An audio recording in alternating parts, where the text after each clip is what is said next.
كتاتلنا قاعدين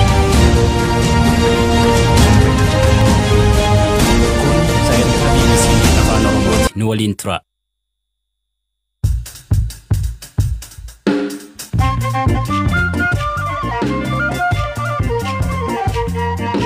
Ashama akkam jirtu hordoftoota BBC Afaan Oromoo sagantaa keenya Jimaataa qabannee dhufneerra. Abbaan Alangaa Federaalaa namoota artiist Hacaaluu Hundeessaa ajjeesanii fi qaama ajjechaa kana duuba jiru ibse. Jecha amantiisaan poolisii biratti kennaniin akka arginetti tokkoffaa kan inni kaasaa jiru ergama dhaaba ABO Shanee jedhamu akka ta'e. Warri gabaasa kana shakkan sababa akkamii dhiyeessu itti deebina. Waan obbo Jawaar Abukaatoo isaatti hime. Kantiibaan bulchiinsa magaalaa Finfinnee jirutti abbootiin aangoo gurguddoo naannoo Oromiyaa jiranitti haala awwaalchaa irratti fi iddoo isaaf guyyaa isaa mari'annee erga walii gallee booda jedhu. Odeessaalee gaggabaaboo waliin isinii dhiyeessinaa kan isinii dhiyeessu Galaanaa Balaay nu waliin tura. Namoota ajjechaa artiist Hacaaluu Hundeessaa irratti kallattiin qooda fudhatan 3 keessaa 2 to'annoo jala oolu haati Alangaa Federaalaa Adaanech Abeebee ibsaarra miidiyaaleef kennaniin himan. Ibsa isaanii keessatti maqaa shakkamtootaa eeraniiru. Shakkamtootni lamaan qabaman ajjechaa kana akka raawwatan amanuus ibsanii jiru. Qaama ajjechaa artiist Hacaaluu duuba jirus ifa baasaniiru jedhan adde Adaanech.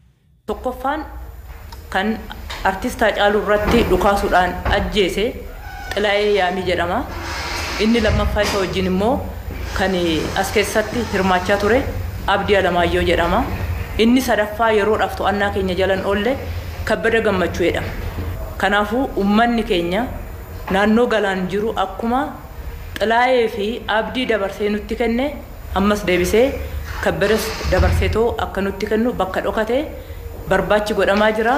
Barbaachi qaamoleen nageenyaa godhu kana keessatti hirmaachuudhaan yeroo gabaabaa keessatti to'annaa jala akka oolchu abdii guddaa irraa qabna. Hacaaluu ajjeesuun maaliif akka barbaachise jecha amantiisaan poolisii biratti kennaniin akka arginetti akka Xilaayeen nu kaasetti jechuudha. Tokkoffaa kan inni kaasaa jiru ergama dhaaba ABO Shanee jedhamu akka ta'e uummata Oromootiif dabarsuudhaaf jecha ummanni Oromoo bilisummaa isaa akka argatu mootummaan kun kufaa jira. Nu wajjin hirmaadhu siifisii darbaa biyyaafis hin darbaa. Ummanni Oromoo akka balaa irratti hin kufne nu gargaaree akka jedhaniin kana qofaas miti isa wajjin kan dubbatan afaan Oromootiin walii isaaniitiin garuu namoonni kun namoota lama waan ta'aniif afaan Tigirfaatiin kan dubbatan ta'uusaa jecha amantii isaatiin nu mirkaneessee jira jechuudha. Ajjecha artiist Hacaaluun wajjin walqabatee qaamoleen hidhata qaban biroon akka jiran shakkamtoota kanarraa ragaan argame waan jiruuf qorannoon itti fufaa jedhan adde Adaanech. Ibsi kun akkuma dhaga'ameen namootni hedduun ibsaarraa kenname diraamaadha jechuun amanamummaa sirna haqaa kana qeeqanii jiru. Ameerikaatti ogeessa seeraa akka ta'e Bahar Omar maaltu shakkiif nama kakaasaa jennee gaafanne. Ibsi har'a kenname kun waan haarawaa miti yoo maqaa shakkamtoota eeruun hin ta'iniin alatti waanuma qondaaltonni mootummaa eega jechaan Hacaaluu ibsamerraa eegalee ibsanii kunis gareen siyaasaa tokko amma gareen maqaa dhoome kun qondaaltota mootummaa ibsa kennaa turan inni himamaa ture. Haati Abbaa Alangaatis isuma kana cimsite. Kana keessatti wanni ilaallu beekta amma ibsi qondaaltonni mootummaatii fi poolisiin akkasumas abbaan alangaa kannan kun tokko ofiifuu kan wal dha'u ta'uu isaati. Lammaffaan ammoo haalli amanamummaan isaatis shakkisiisaadha. Sadaffaan ammoo mootummaanummaa akka waliigalaatitti dandeettii yookaan fedhii qorannoo kana gaggeessee bu'aa qabatamaa fiduu haqa baasuu ni qabaata jettus gaafii tan nama wal gaafachiistu jechuudha. Tokko lamaan naa ibsitaa fakkadamaa jira jechuudha. Tokkoffaan kan artiist Hacaaluu irratti dhukaasuudhaan ajjeese Xilaayee Yaamii jedhama. Inni lammaffaa isa wajjin immoo kan as keessatti hirmaachaa ture Abdii Alamaayyoo jedhama. Inni sadaffaa yeroodhaaf to'annaa keenya jalan oolle Kabbada Gammachuu jedhama. Xilaayee fi Abdii to'annaa keenya jala oolchinee jirra. Kabbada Gammachuun immoo barbaadamaa jira. Kanaafuu uummanni keenya naannoo galaan jiru akkuma Xilaayee fi abdii dabarsee nutti kenne ammas deebisee kabbadas dabarseetoo akka nutti kennu bakka dhokatee barbaachi godhamaa jira. Barbaachi qaamoleen nageenyaa godhu kana keessatti hirmaachuudhaan yeroo gabaabaa keessatti to'annaa jala akka oolchu abdii guddaa irraa qabna. Maaliif akkamitti Hacaaluu ajjeesuun maaliif akka barbaachisee jecha amantii isaan poolisii biratti kennaniin akka arginetti akka Xilaayeen nu kaasetti jechuudha. Tokkoffaa kan inni kaasaa jiru ergama dhaaba Aba'oo Shanee jedhamu akka ta'e uummata Oromootiif dabarsuudhaaf jecha uummanni Oromoo bilisummaa isaa akka argatu mootummaan kun kufaa jira. Nu wajjin hirmaadhu siifis darbaa biyyaafis hin darbaa.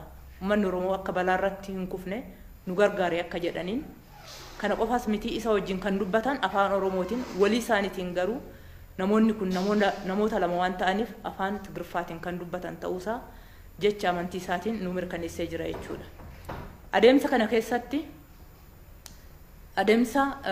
kana keessatti kan agarre jalqabarra qorannaa keenya namoota qabnitu eeruu kana nu kenne namoonni ajjecha Hacaaluu biratti mul'achaa turanii fi achitti dhimma kana raawwatan fuulaan eenyu akka fakkaatan maal akka fakkaatan nu ibsaniiru. Isa ka'umsa godhanneetoo gara naannoo galaan sochoonee uummanni galaan eenyummaa jara kana addaan baasetoo ragaa nuu kenne irratti hundaa'uudhaan gareen qorannaa asirratti hirmaatee bakka isaan seenetoo bakka dhokatan irraa qabuu danda'ee jira. Haala kanaan ammas kabbades yeroo gabaabaa keessatti akka uummanni dabarsee nuu kennu akka nu wajjin hirmaatu yaamicha koo dabarsuun barbaada. Kan jirru gaa jaarraa 21ffaa keessa. Jaarraa 21ffaa keessa odoo jiraannu karaa humnaatiin mootummaa fonqolchuudhaan yookaan immoo humnaan mootummaa jigsanii mootummaa ta'uudhaaf adeemsi deemamu baay'ee qaanessaadha. Sababii kanaas waxabajjii 3ffaa galmeessine. Waxabajjii 1ffaa irratti muummicha ministeeraa fi uummata irratti boombii darbachuudhaan gara aangootti dhufuudhaaf yaaliin godhame namoota galaafatus hin milkoofne. Waxabajjii 2ffaa irrattis akkasumatti gaggeessitoota biyyaa irratti ajjecha raawwachuudhaan gara aangootti dhufuudhaaf yaaliin godhame hin milkoofne. Waxabajjii 3ffaa irratti immoo aartist Hacaaluu irratti haala suukaneessaa ta'e kanaan ajjechaan irratti raawwatame ammas hin milkoofne. Waxabajjii kan biraa hin lakkoofnu kanaan booda. Waxabajjiin 3ffaa waxabajjii 1ffaa fi 2ffaa irraa adda yeroo murteessaadha biyya keenyaaf.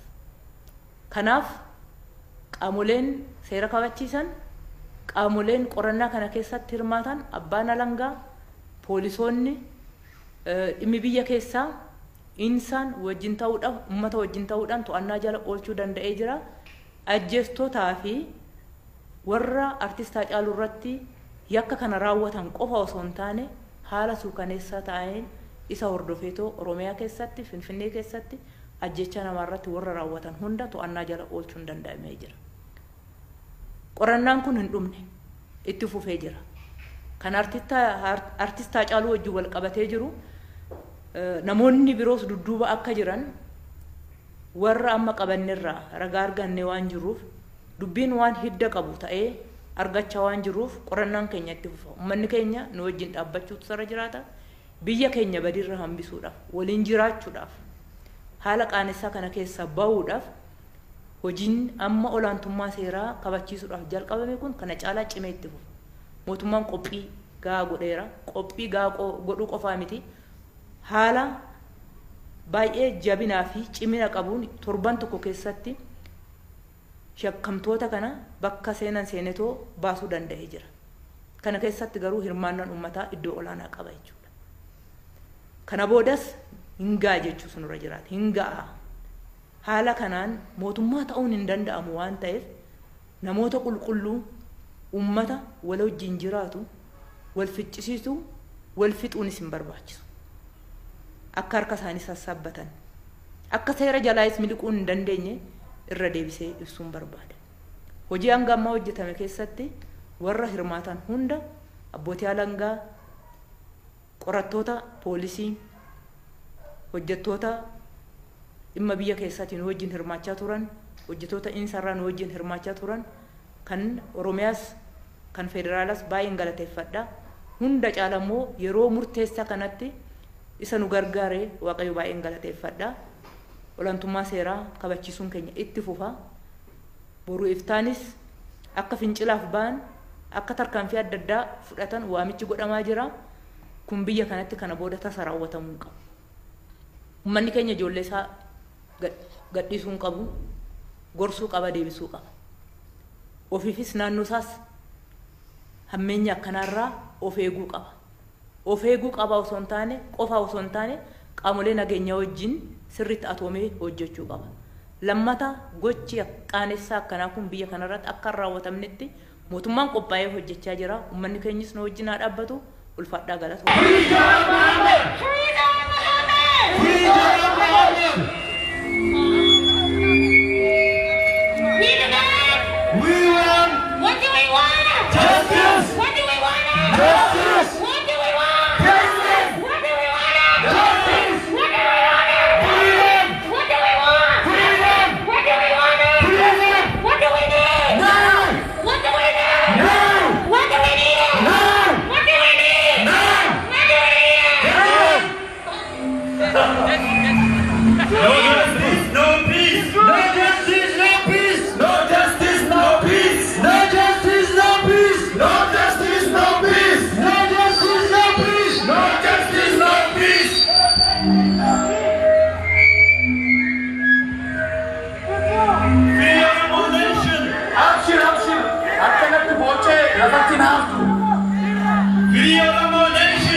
Police ne harato korra dema nunja jira munje hara sadi chufne okay harato ko korra dema one side please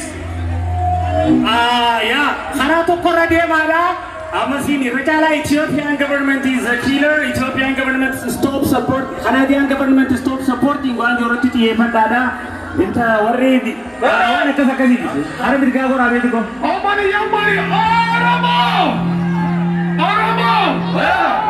freedom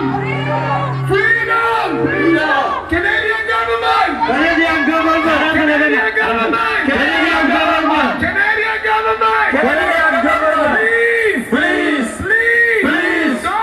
don't support Ethiopian government please don't support Ethiopian government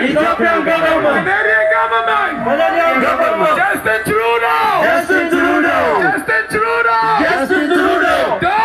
don't support Ethiopian government Ethiopian government is a terrorist Ethiopian government is a killer Ethiopian government is a killer Ethiopian government is a killer Ethiopian government is a killer Ethiopian government is a killer Ethiopian government is a killer Ethiopian government is a killer Canadian government please stop supporting funding terrorist government down Abiy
dhufatu